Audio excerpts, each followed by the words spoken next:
እዙ ድምፅ ራዲዮ ኤረናዩ ዕለታዊ ዜና ኤምባሲ ኢትዮጵያ ብሪጣንያ ብዛዕባቲ ኣብ ዱባይ ንኤርትራ ምስ ኢትዮጵያ ሓዊሱ ዝተሰርሐ ካርታ የቕሬታ ሓቲቱ ኣብ ሓያሎ ህዝባዊ በዓላት ኢትዮጵያውያን ንካርታ ኤርትራ ምስ ኢትዮጵያ ሓዊሶም ብምስኣል ፖስተራት ምስራሕ ዳርጋ ከም ልሙድ እናኾነ ብዝመጻሉ ዘሎ እዋን ኣብ ወጻኢ ኣብ ልዕሊ ዝርከቡ ኤርትራውያን ሓያል ቁጥዐ ስዒብ እዩ ኤምባሲ ኢትዮጵያ ብመገዲ ትዊተር ኣቢሉ ዝፈነዎ ናይ ቅሬታ መልእኽቲ ኣብ ማራቶን ዱባይ ዝሰራየ ካርታ ኤርትራን ኢትዮጵያን ብቕጽበት ከም ዝእለ ከም ዝገበረ ድሕሪ ምሕባር ብሰንኪ ዝተርእዮ ጓሂ ንዝተሰምዖም የቕሬታ ንብል ኢሉ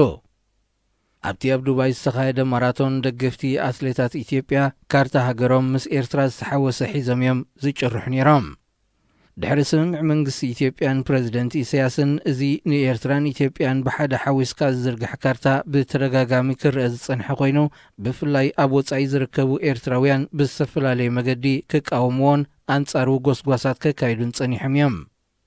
ገለ ኤርትራውያን ንሬድዮ ኤረና ብዝሃብዎ ቃል ኣብዚ ኣንፈት ሃገርና ናበየ ምርሕ ኣሎ ብዘይፍለጠሉ እዋን እዚ ብሓያለይ ኢትዮጵያውያን ዝግበር ዘሎ ምሕዋስ ካርታታትን ዝወሃብ ዘሎ ቃለ መጠይቃትን ካብ ገርሂ ናይ ፍቕሪ መልእኽቲ ዝሓልፍ ስውር ዕላማ ኣለዎ ክብሉ ዘለዎም ጥርጣረ ገሊፆም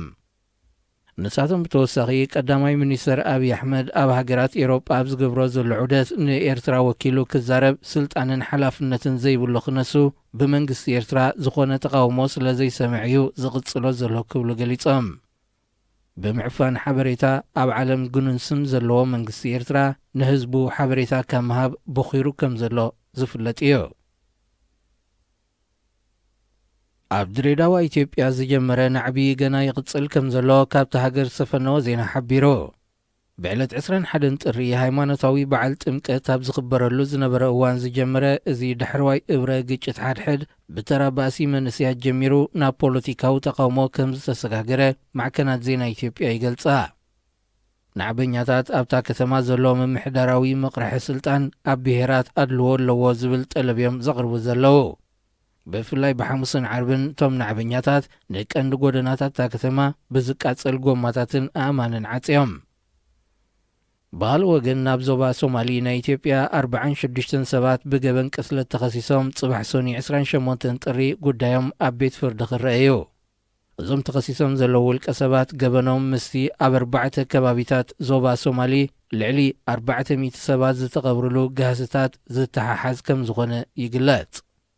እዚ መርመራ ገበናት ቅስለትን ዓመፅ ኣብ ልዕሊ ደቂ ኣንስትዮን ፕሬዚደንት ዞባ ዝነበረ ዓብዲ ማሕሙድ ዑመር ኣብ ወርሒ ነሓሰ ኣብ ትሕቲ ቀይዲ ድሕሪ ምእታዊ ጀሚሩ ንሱ 2008 ፕሬዚደንት ዞባ ኮይኑ ቅድሚ ምምዛዙ ሓላፊ ፀጥታ ዞባ ነይሩ ክልል ሶማሊ ናይ ኢትዮጵያ ነታ ሃገር ዓመታዊ ናይ 7 ቢልዮን ዶላር ኣታዊ ከርክባ ዝኽእል ባህርያዊ ጋዝ ዘለዎ ዞባ እዩ ተቃወምቲ ውድባት ሱዳን ድሕሪ ምውራድ ፕሬዚደንት አልበሽር ዝምስረት ናይ መሰጋገር መንግስቲ ቻርተር ኣጽዲቐን እዚ ቻርተር ለውጥን ናጽነትን ዝተሰምየ መሰጋገር መንግስቲ ንምዃም ዝተሓንጸጸ መደብ ውሕስነት ምኽባር ሰብኣዊ መሰላት ትግባረ ቁጠባዊ ልምዓት ምብታን መንግስቲ አልበሽር ዝርከቦም ሓያሉ ነጥብታት ዘጠቓለለ እዩ መራሒ ሰልፉ እማ ኣሳዲቅ አልማህዲ ኣብ ዱርማን ኣብ ዝሃቦ መግለጺ እቲ ቻርተር ንዕስራ ፖለቲካውያንን በርጌሳውያንን ማሕበራት ተዓዲሉ ከም ዘሎ ነጺሩ ሳዲቅ አልማህዲ ብ19 ታሕሳስ ናብ ሱዳን ኣብ ዝኣተወሉ ዝጀመረ ህዝባዊ ናዕቢ ሱዳን ከም ኣጋጣሚ ክረአ መጽንሑ ዝፍለጥ ኮይኑ ንመጀመርያ እዋኑ ብዓርቢ 25 ጥሪዩ ናብ ህዝቢ ወፂኡ